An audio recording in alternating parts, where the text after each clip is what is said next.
I'll read a couple of poems from another book of Meister's that we're working on. This book, the title of which translated is Of Entirety Say the Sentence, and it was published. It's kind of the whole book is an homage to Hölderlin, who would have been 200 in 1970, and to Paul Celan, who committed suicide in 1970. And so Meister is kind of working through his relationship to both of those authors. So I'll just read a couple of those.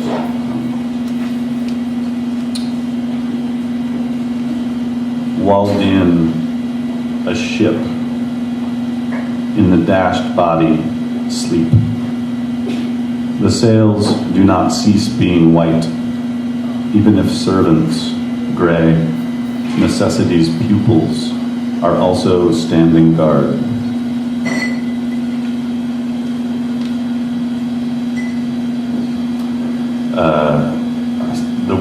I say the word Seine in this poem, like the river in France, in Paris, where Paul Celan's body is found.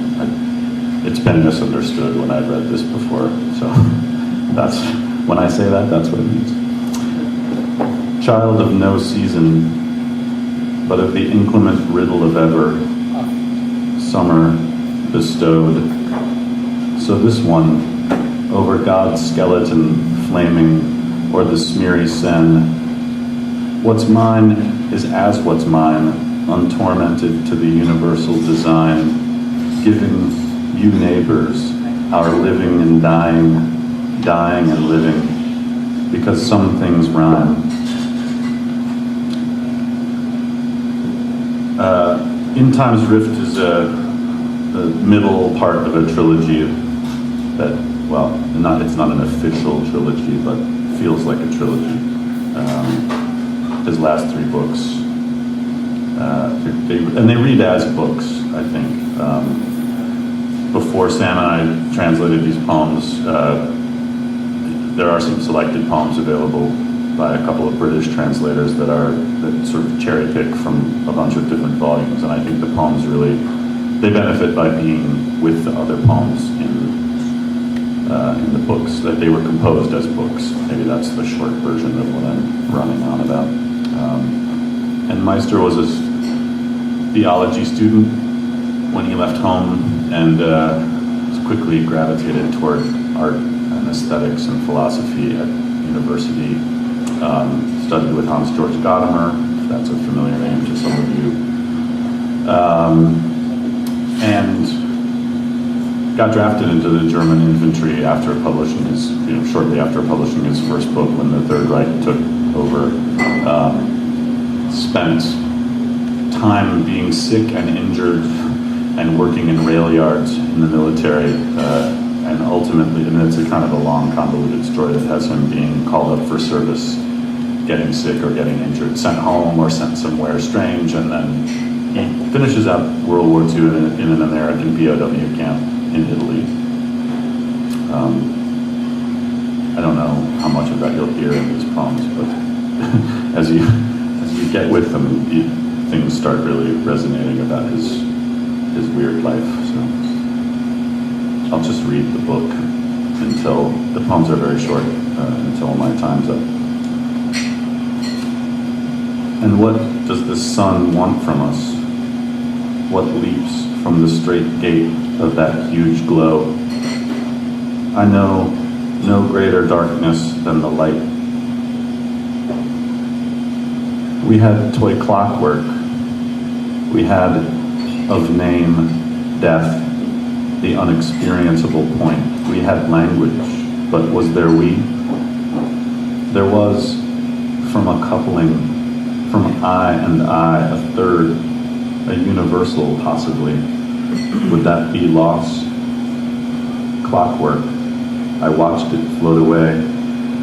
Dying aimed itself at me. Language, shocking me, pointed at its mouth. Since I don't know what I am from home, I must be thought, jostled by no one. Being riddles itself into itself.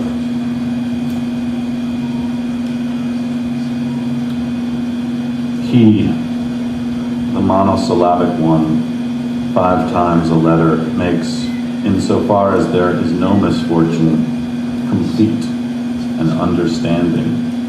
This, according to one of us. He forms a line so that the living sees itself as it shuffles off. I guess that's an example of sort of the weird, like CJ mentioned, the irritation that sometimes happens. Like, one would think the line would be, he forms a line so that the living see themselves as they shuffle off. But it's not that. He's changed the living into something singular. He is he, though only a word, heir of those who procreate. He leaps forth when I fall, entirely robbed from beastliness's back. Whether I'm now struck or shriveled, he is, word of all words, a blank in me.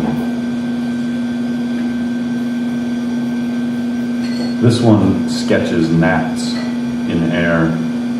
This one writes the swallow, gnatcatcher, in my eyes. This one has you written. This one, rather bright, crosses out.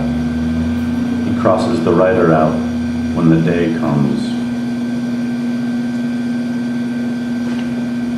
The written, the drawn, written, like a spiral, dreamlike, that which I do, so long as I take hold with my senses. The time is short, graved here, your own hand often looks strange to you. And something foolish, you ask, what then, if this star and the terrible plan wherein, nonetheless, the heart lay, were to vaporize, would the fruit of all fruits be?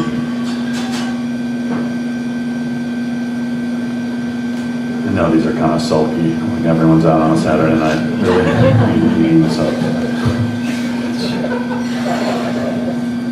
Say, may the concept smell of carrion and roses. May it be and have day and sleep beneath its own roof, as much master as slave.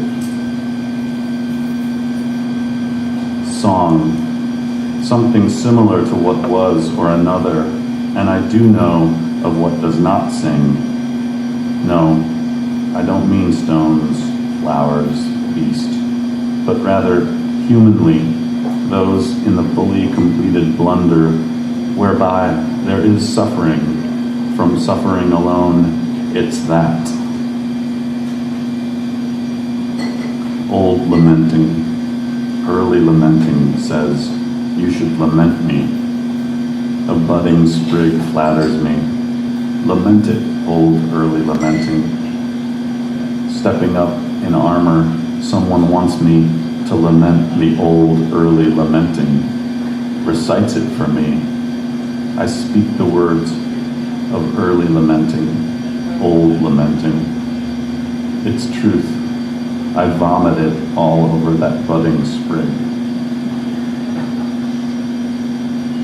Here, such scales, one of the trays beset by a sepal from a poppy, by the breath of a languishing child, the other, by such bewildered pointers plagued our being. And I salute the whole confusion with head askew when it drips blood on a resonant body, the drop.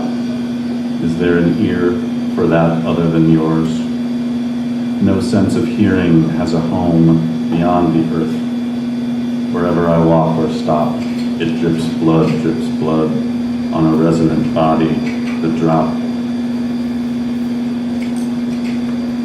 In the deepest reaches of the oldest dove's wing, countersense conceals itself, going at the blow. Where the oldest squab is, Negation sits in the nest, grief-eyed beyond measure. But it happens in an uncertain direction, a jerk. A crook changes the flight of the bird. The one doubted gleams in fortune and hurtles towards something earthly.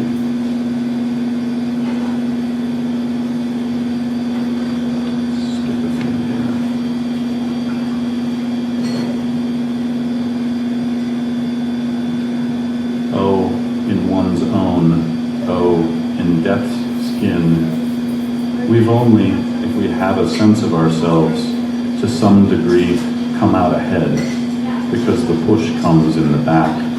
No one can get behind himself. Up ahead is the grave.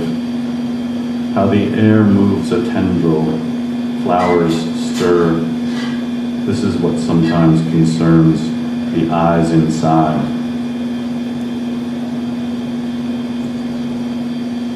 Time is long or short, and the truth that will transpire is called dying.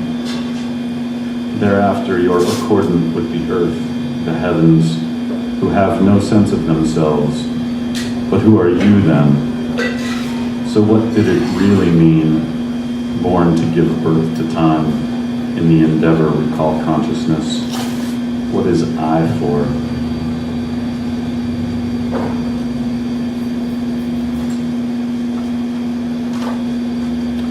In the same way that you're made by nature, wherein the stranger seems to live as contradictor of constraint, so in heaven, its void, you'll disappear, free of thinking, the most trifling thing, back there, passing by the high bucking beast, rearing up in the face of the brink.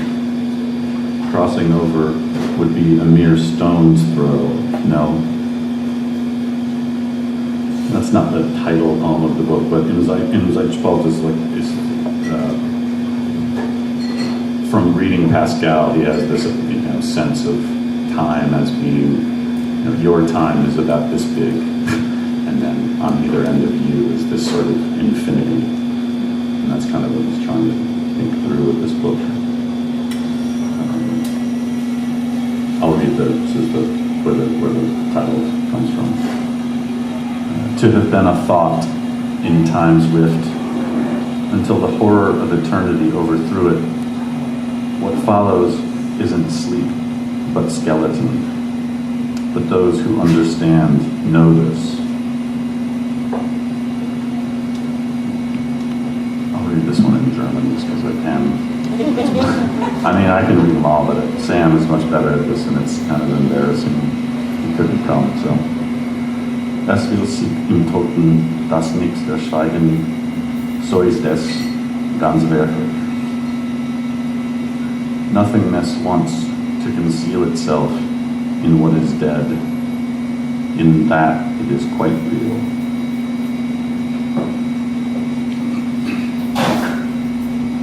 Death, how it might be, hollow, cavern hollow, in itself already would be an image of life.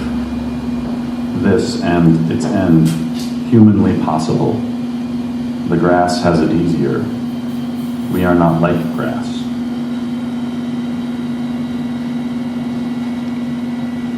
This one's a little more of an upper, I guess. This was read. Infinity, come in. How would it be possible, since the finite piles up? I look at a window, square of sky.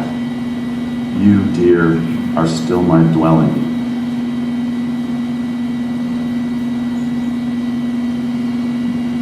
To be dead. What a life, really. At one with the worm's monotony, mutely eating the erstwhile eater. The horrid beneath, he who invented it, himself invented, may he truly be called the highest, and how the dirt was spiced. Even the destitute had oil and salt and the fruit that hung in through the window.